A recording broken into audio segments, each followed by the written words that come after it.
internet as usual when they come and bash and blast people like me. And somebody said, I think it was January, and there was this thread, we were writing stuff about me, and somebody said, Stella Damasus is the worst when it comes to glamour. She doesn't, I'm serious, she doesn't do designer this, she doesn't do designer that, she doesn't know how to combine clothes and all of that. And I didn't respond. Of course, I'm used to it, I laughed. But when I was talking to the young girls that I mentor, I have something called Adiva, I mentor young girls. I said to them, if I spend,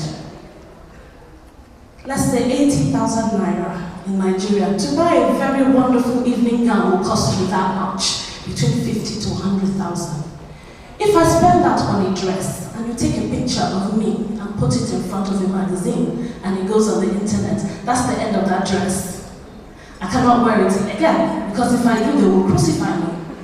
So if I take that 80,000 naira and I split it into 10 places and buy books for little children or for young girls, and they grow up to become important, what's better for me? What will give me more satisfaction? The 80,000 naira one-off dress or educating the young girls? I'm talking about this now because this is what we're talking about today. But there is something that I need you to know.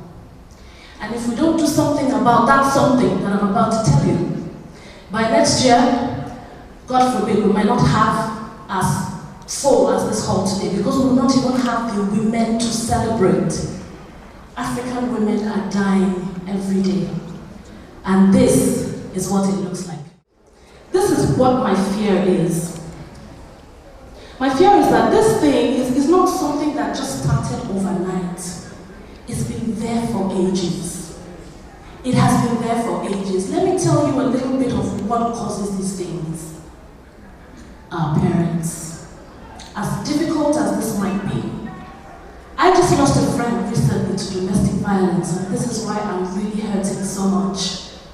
She had been complaining for so many years that this man beats her black and blue to the point that she can't even come out.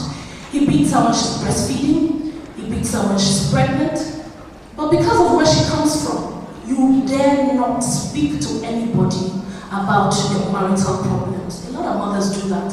She went to her mother, and her mother packed her bags and said, God forbid, you will not be the first in our whole family in the village to run out of husband's house. I'm taking you back.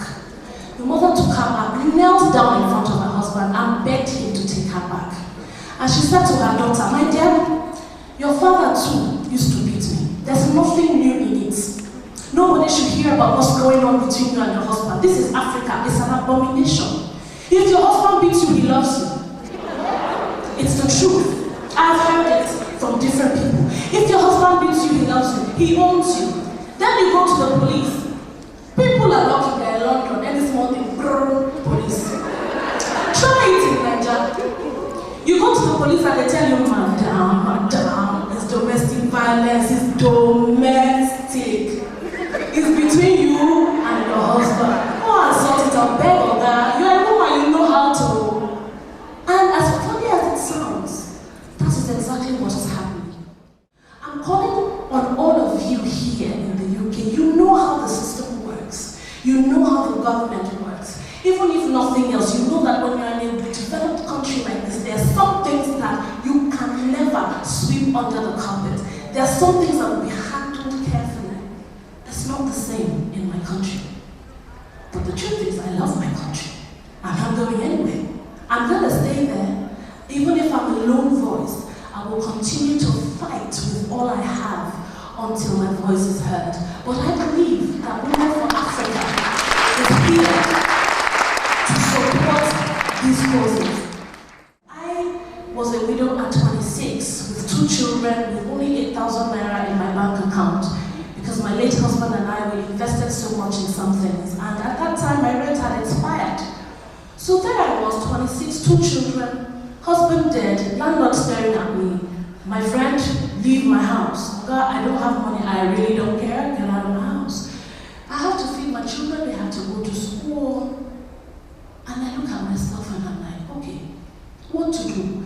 I'm not about to sit down at home and behave like the average woman who lost her husband and allows sympathizers to come. Let me give you rice.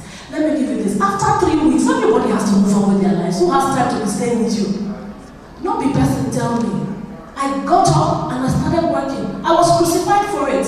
Oh, the merry widow. Oh, she doesn't respect her husband. Oh, she started working immediately. What is it about? And then I turned around and I said, if I didn't get up, would you feed me? Would you send my children to school? Today I was Stella Damasus, you're so strong, we love you. But then you crucified me. So I learned a big lesson. When it comes to women in Africa, don't sit down and expect that people will do it for you. You have to get up and get it yourself.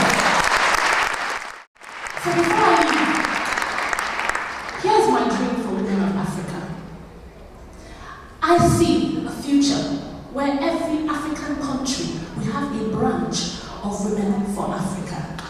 I see a future where women can stand up, face the parliament, face the House of Assembly, face whoever and say, this for women's rights, it has to be done. I see a future where young girls can look up to people like us and say, I want a job. And we have a networking system of women. For a change, let us change that perception that women cannot work together, women don't love each other. That is a lie. You know why? They tell us that so that we'll continue to live in that lie and believe it and continue to do that because you are what you think. So right now we have to start changing our mindset. No matter how bad it is, we are sisters.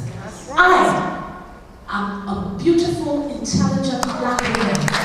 So are you.